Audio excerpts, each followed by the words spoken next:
dalam tafsir ada terjemah, ada juga makna atau filosofi kata yang digunakan. Terdapat juga asbabun nuzul atau sebab turunnya ayat.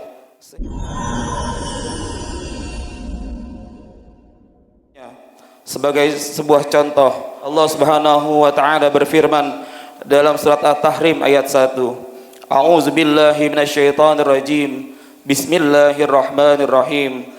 Ya ayyuhan nabiyyu lima tuharrimu ma ahlallahu laka tabtaghi mardat azwajika wallahu ghafurur rahim. Yang artinya, wahai Nabi, mengapa kamu mengharamkan apa yang Allah menghalalkannya bagimu? Kamu mencari kesenangan hati istri-istri kamu, dan Allah Maha Pengampun lagi Maha Penyayang.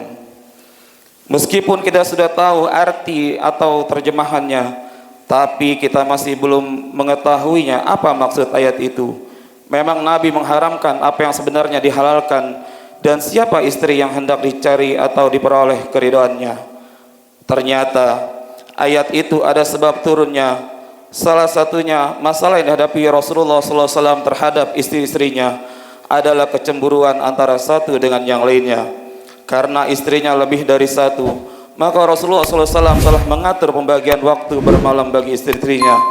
Namun setiap sore antara waktu asar sampai maghrib, beliau mendatangi semua istri-istrinya itu untuk membicarakan berbagai persoalan yang berkembang pada hari itu.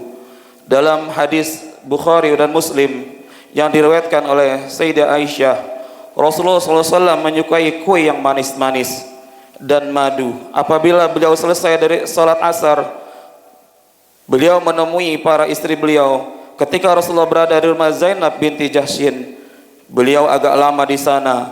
Beliau minum madu dan di rumahnya. Lalu aku dan Hafsah binti Umar bersekongkol bahwa siapa yang diantara kami berdua yang ditaringi Rasulullah SAW. Maka ia berkata kepada beliau, saya mencium bau maghafir. Maghafir adalah minuman yang memiliki bau yang tidak sedap, berasal dari pohon urfuh. Apakah engkau habis mengkonsumsi maghafir? Beliau menjawab, tidak, tapi aku tadi minum madu di rumah Zainab. Aku tidak mengulanginya lagi. Aku sumpah dan tolong jangan beritahukan hal itu kepada siapapun. Rasulullah SAW sangat tidak ingin istrinya tersinggung. Karenanya beliau mengakui saja bahwa ia memang diberi madu di rumah Zainab, tapi bukan dengan sebab itu ia jadi agak lama di sana, karena memang ada masalah yang harus dibicarakan dan dipecahkan. Namun karena Hafsah tidak percaya juga, maka untuk memudahkannya bahwa Rasulullah tidak ingin menyinggung perasaan istrinya, maka beliau mengatakan, kalau kamu tidak percaya juga, maka mulai sekarang saya haramkan madu untuk saya. Meskipun maksudnya baik, apa yang dinyatakan oleh Rasulullah SAW tidak bisa dibenarkan.